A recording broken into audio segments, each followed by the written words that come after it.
दोस्तों, कुछ ऐसी बातें होती हैं जिन्हें छिपाकर रखने में ही भलाई होती है। यदि आप उसे लोगों को बताएंगे तो बहुत ज्यादा पछताना पड़ सकता है और बहुत ज्यादा अपमानित महसूस करेंगे।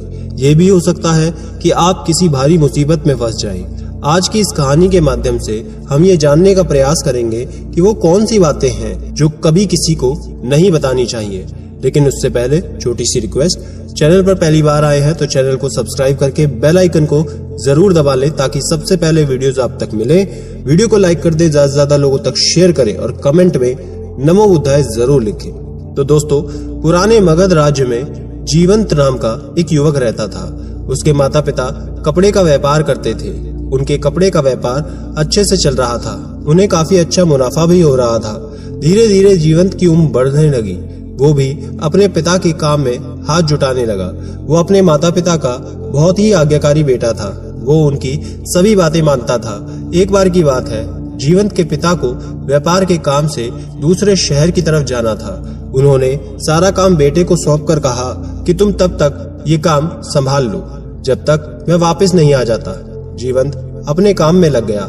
कुछ दिन तक तो सब कुछ ठीक रहा, लेकिन कुछ दिन के बाद कुछ लोग उसकी सीधाई का फायदा उठाने लगे, जिसके कारण उसे काफी नुकसान उठाना पड़ता था। ये बात जब उसने अपने पड़ोसियों को बताई तो ये सब जानकर वो उसका मजाक बनाने लगे और उसका पड़ोसी सबको बताने लगा कि अमीर बाप की नासमझ औलाद है, अपने पिता के धंधे को बर्बाद कर रहा है। अब वो जिसको भी अपनी समस्या बताता तो लोग उसका मजाक बना देते। धीरे धीरे उसके व्यापार में काफी गिरावट आ गई।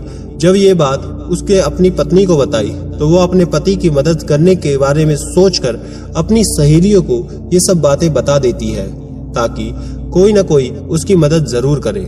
लेकिन जब ये बात उसकी सहेलियों को पता चली कि उसका पति बहुत सीधा है तो वो सब उसकी समस्या का समाधान बताने की जगह उसे भोलू की पत्नी कहकर चिढ़ाने लगते हैं। फिर उसकी पत्नी को ये सब बहुत बुरा लग गया। वो भी बहुत परेशान हो गई। एक दिन तो जीवंत और उसकी पत्नी में काफी लड़ाई हो गई, जिसके कारण घर का माहौल बहुत नकारात्मक हो गया था। दोस्तों, जब आपका समय सही होता है तो हर कोई आपसे दोस्ती करना चाहता है, लेकिन जब आपका समय खराब होता है तो लोग आपसे दूरी बनाने लगते हैं। जीवंत अब बहुत परेशान हो गया था और एक दिन घूमते घूमते पास में ही एक बौद्ध भिक्षु के मठ में चला जाता है, जो उसके घर के पास में ही था, और जाकर उन्हें अपनी सारी समस्याएं गुरु को बताने लगता है। बौद्ध भिक्षु ने उसकी बात को ध्यान से सुना और कहा कि तुम्हारी परेशानी की वजह यही है कि तुमने हर बात सबको बता दी है, और यही तुम्हारी सबसे बड़ी गलती है कि तुम हर बात किसी को बताने लगते हो। अपनी कमजोरी सब किसी को बता दिया, इससे तो सब कोई तुम्हारा फायदा ही उठाएंगे, तुम पर हंसेंगे भी। फिर बौद्ध भिक्षु कहते हैं कि आज मैं तुम्हें 7 ऐसी बातें बताऊंगा जिसे तुम किसी को भी मत बताना। ये 7 बात तुम्हारी जिंदगी को बदल कर रख देगी और तुम्हारा व्यापार भी अच्छे से चलने लगेगा। उसके बाद जो कुछ भी तुम करना चाहते हो उसे आसानी से कर पाओगे। तब उन बौद्ध भिक्षु ने कहा, पहली बात, तुम्हें जो किसी को नहीं बतानी है अपने घर और दाम्पत्य जीवन की बातें। अपने घर और दाम्पत्य जीवन की बातों को हमेशा गोपनीय रखना चाहिए। यदि आप अपनी बात किसी को बताते हैं तो इससे आपके घर में मनमुटाव और मतभेद बढ़ता है और परिवार का विखंडन भी हो सकता है। अविश्वास की भावना आती है, साथ ही अपने घर का राज सार्वजनिक हो जाता है। घर की बातें बताने से दूसरों से सहानुभूति लेकर आप थोड़ा राहत तो महसूस कर लेंगे, लेकिन ये बस कुछ दिन का होता है। इससे सामने वाले को आपकी कमजोरी का पता चल जाता है, जिसके बाद वो फायदा उठाते हैं। लोगों को तो चाहिए होता है कि उन्हें कुछ मसालेदार बात सुनने को मिले ताकि वो एक दूसरे से इस बात की चर्चा करके खिंचाई करें, मजाक बनाएं। इसलिए तो अपने दाम्पत्य जीवन की बातें, घर परिवार की बातें किसी को मत बताओ। दूसरी बात जो आपको किसी को नहीं बतानी है वो है आपकी कमजोरी। हालांकि बहुत सी जगह इसे छुपाकर रखना घातक हो सकता है, लेकिन बहुत सी जगह इसे उजागर करने से लोग आपको कमजोर करके आपके साथ गलत व्यवहार करेंगे, मानसिक रूप से आपको दबाने लगेंगे। इसलिए आप सोच समझकर अपनी बात, कमजोरी किसी को बताएं, अन्यथा आपके लिए ये मुसीबत खड़ी कर सकता है।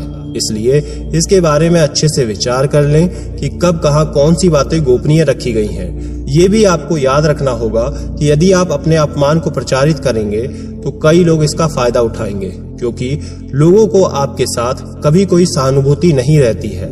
जो लोग सहानुभूति अर्जित करना चाहते हैं वही अपने अपमान के बारे में चर्चा करते हैं। दूसरा ये कि खुद के साथ हुई धोखाधड़ी को भी किसी के साथ साझा नहीं करना चाहिए।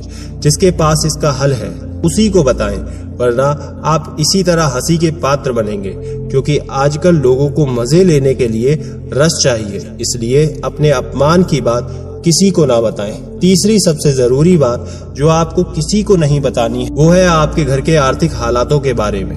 आप किसी को अपने आर्थिक हालातों के बारे में ना बताएं। अपने धन को गुप्त रखें। लोग आपकी कमाई के बारे में जानना चाहते हैं। आप यदि उन्हें सीधे तरीके से नहीं बताते तो वो उसे घुमाकर पूछने की कोशिश करते हैं। तो आप ऐसे लोगों से बचकर रहें और जितना हो सके अपने धन को गोपनीय रखें। ऐसा करने से आपको ही फायदा होगा। इसलिए नहीं कि लोग आपसे धन मांगेंगे और लौटाएंगे नहीं, बल्कि इसके और भी कारण हैं। चाहे मित्र हो, रिश्तेदार हो, सबसे धन को गोपनीय ही रखने की सलाह दी जाती है, क्योंकि यदि लोगों को पता लग जाएगा कि आपके पास इतना धन है तो इससे वो आपकी औकात का पता लगाने लग जाते हैं और फिर कुछ लोग उसी हिसाब से आपको इज्जत देते हैं। इसलिए कभी अपने धन के बारे में ना बताएं। ऐसा करने से लोग आपको इज्जत देते हैं। साथ ही आपके धन के ऊपर किसी की बुरी नजर भी नहीं लगेगी।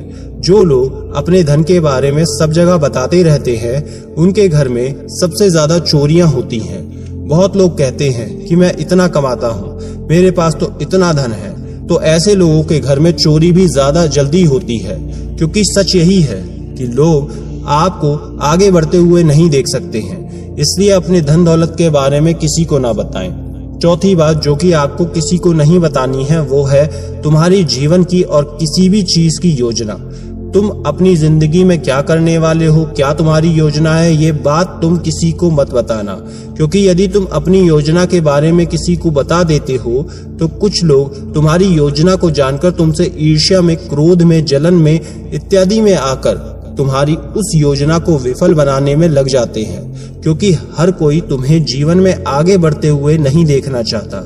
यदि तुम्हारे दुश्मन को तुम्हारी रणनीति के बारे में पता चल जाएगा तो वो तुम्हें नुकसान जरूर पहुंचाएंगे।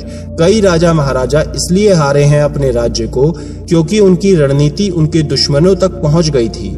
उनके युद्ध के बारे में, राज्य के बारे में सब बातें उनके दुश्मनों तक पहुंचा दी गई थी, और जब दुश्मन देश को उस रणनीति के बारे में पता चल गया तो दुश्मन देश उस देश पर आक्रमण करके उस राजा को युद्ध में पराजित कर दिया। एक बात और, जब तुम अपनी योजना या जीवन में कुछ भी करना चाहते हो, किसी को बता देते हो, तो तुम्हारे अंदर जो आग होती है अपने सपने को पाने की वो धीरे धीरे कम होने लगती है और तुम अपने लक्ष्य से भटकने लग जाते हो। इसलिए अपने सपनों के बारे में किसी को ना बताएं और अपनी योजना सब कुछ अपने भीतर तक ही रखें। पांचवी बात जो तुमको किसी को नहीं बतानी है वो है गुरु मंत्र, साधना और तप। यदि तुमने किसी से दीक्षा ली है तो उसके द्वारा दिया गया गुरु मंत्र गोपनीय रखें। हालांकि गुरु मंत्र कई प्रकार के होते हैं, जैसे आपको किसी ने ज्ञान दिया हो, किसी ने आपको हुनर सिखाया हो तो वो भी गुरु मंत्र है। इसके अलावा यदि आप किसी प्रकार की साधना, तप या ध्यान कर रहे हैं तो आप उसे भी गोपनीय रखें, अन्यथा वो निष्फल हो जाएगी। इसे गोपनीय रखने से आपको लाभ मिलता है। जब तक वो अच्छे मन से कुछ सीखना ना चाहे तब तक आप किसी को कुछ ना बताएं, क्योंकि यदि आप आज बता दोगे तो कल वो आपसे ही प्रतिस्पर्धा करने लग जाएंगे। छठी बात ये है दान पुण्य। आपने जो भी दान पुण्य किया है उसे गुप्त रखें तो आपको उसका फल बहुत ज्यादा मिलता है। किसी गरीब को भोजन कराएं या किसी के लिए कुछ भी अच्छा किया है तो उसे करने के बाद जाहिर ना करें। अगर आपने ये सब करके किसी के सामने जाहिर कर दिया तो आपका किया हुआ सब कुछ खारिज हो जाएगा। आपको शांति नहीं मिलेगी, आंतरिक खुशी नहीं मिलेगी। कुछ लोग दान देकर हर जगह हल्ला करने का काम करते हैं कि आज मैंने तो इतना दान दिया, ये किया, वो किया। तो ऐसा करके, ऐसे बोल देने से उस काम को करने का कोई महत्व नहीं रह जाता। दान हमेशा अपनी खुशी के लिए और दूसरे की मदद के लिए हमेशा करते रहना चाहिए। एक चीज और, हर किसी को दान भी नहीं देना चाहिए। जो लोग सफल हैं, अपना काम सही तरीके से कर रहे हैं, उसे करने में सक्षम हैं, उसे कभी भी दान नहीं देना चाहिए। सातवीं बात जो हर किसी को नहीं बतानी है वो है अपने मन की बात। अगर आप परेशान हैं, आपको समझ नहीं आ रहा कि आपको क्या करना है, तो अपने मन की बात आप अपने किसी करीबी मित्र से कह सकते हैं। हर किसी से अपने मन की बात ना करें। जिसे आप अपना सबसे करीबी मित्र समझते हैं या कोई ऐसा व्यक्ति जो आपकी बात को समझे, आपके भीतर चल रही उलझनों को दूर कर सकता है, उसी से आप अपने मन की बात करें। क्योंकि अगर आप अपने मन की बात हर किसी से कहेंगे तो वो लोग आपकी बातों का फिर बाद में मजाक बनाने लग जाते हैं। आपके मन में चल रही उलझनों को दूर करने की जगह वो आपको और परेशानी में खड़ा कर देंगे। इसलिए अपने किसी समझदार व्यक्ति के सामने या जो आपका बहुत खास हो, जिस पर आप भरोसा कर सकते हैं, उसी के समक्ष ही अपने मन की बात को रखें, किसी और के सामने नहीं। जो आपको समझता हो उससे ही अपने मन की बात आपको करनी है। इतना कहकर वो महात्मा जी चुप हो गए। जीवंत को भी बात समझ में आ गई थी कि वो कौन सी गलती कर रहा था, जिसकी वजह से उसके धंधे में लगातार गिरावट आ रही थी और उसके घर में इतनी अशांति फैली हुई थी। आज उसे 7 बातों के रूप में 7 वरदान मिले। वो अंदर ही अंदर बहुत खुश हुआ। उसे विश्वास हो गया था कि अब उसकी जिंदगी बदल जाएगी, अब सब कुछ अच्छा होने वाला है। और तब वो उन महात्मा को प्रणाम करके, उन्हें कोटि कोटि नमन करके अपने घर लौट जाता है और अगले ही दिन से उन महात्मा के द्वारा बताई गई बातों को वो अपने जीवन में अनुसरण करने लग गया। धीरे धीरे दिन प्रतिदिन उसका व्यापार सुधरने लगा और उसके घर में सुख शांति का माहौल वापस से पैदा हो गया। आशा करते हैं ये कहानी आपके भी बहुत काम आएगी। ज्यादा से ज्यादा शेयर करें। धन्यवाद।